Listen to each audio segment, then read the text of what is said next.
ଦର୍ଶକ ବନ୍ଧୁ, ଗତ କିଛି ସପ୍ତାହ ଧରି ସୁନା ମୂଲ୍ୟ ବୃଦ୍ଧି ପାଇଥିବା ବେଳେ ଧନତେରସ ଏହା ଲୋକଙ୍କୁ କିଛି ମାତ୍ରା ଅଶାନ୍ତି ଦେଇଛି। ଲୋକମାନେ ଧନତେରସକୁ ଶୁଭ ମନେ କରି ସୁନା ମୁଦ୍ରା ବାର ଏବଂ ଅଳଙ୍କାର ବିପୁଳ କ୍ରୟ କରିଛନ୍ତି। ଲୋକମାନେ ଏବେ ସୁନା କିଣିବା ପାଇଁ ପୂର୍ବ ଅପେକ୍ଷା ଅଧିକ ଖର୍ଚ୍ଚ କରିବାକୁ ପଡ଼ିଛି। ବଜେଟରେ ବାଧା ସୃଷ୍ଟି ହୋଇଛି ଏବଂ ଅନ୍ୟାନ୍ୟ ଖର୍ଚ୍ଚ ହ୍ରାସ କରାଯାଉଛି। ତଥାପି ବିଶେଷଜ୍ଞମାନେ ବିଶ୍ୱାସ କରନ୍ତି ଯେ ଦୀପାବଳି ପରେ ସୁନା ମୂଲ୍ୟ ହ୍ରାସ ପାଇପାରେ। ସୁନା ମୂଲ୍ୟ ଏବଂ ହ୍ରାସ ପାଇବ।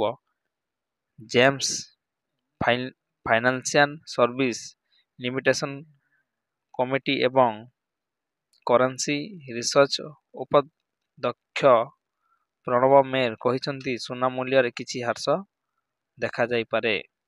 ଏହି ସପ୍ତାହ ସୁନା ଭୌତିକ ଚାହିଦା ହ୍ରାସ ପାଇବ ଏବଂ ବର୍ତ୍ତମାନ ମୌଳିକ ତତ୍ତ୍ୱଗୁଡ଼ିକୁ ପୂର୍ବ ଆକଳନ କରାଯାଇଛି।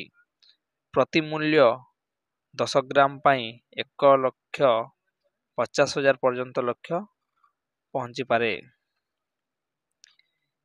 ଏସ୍ଏସ୍ ୱେଲସ୍ଟ୍ରିଟ୍ର ପ୍ରତିଷ୍ଠାତା ସୁଗନ୍ଧା ସଚେବ କହିଛନ୍ତି, ସୁନା ମୂଲ୍ୟ ଓଭରବଟ୍ ଜୋନ୍ରେ ପ୍ରବେଶ କରୁଛି, ତେଣୁ ଏକ ଅସ୍ଥାୟୀ ହ୍ରାସ ଆଶା କରାଯାଉଛି। ତେଣୁ ମୂଲ୍ୟ ସଂଶୋଧନକୁ ଏଡ଼ାଇ ଦିଆଯାଇପାରିବ ନାହିଁ।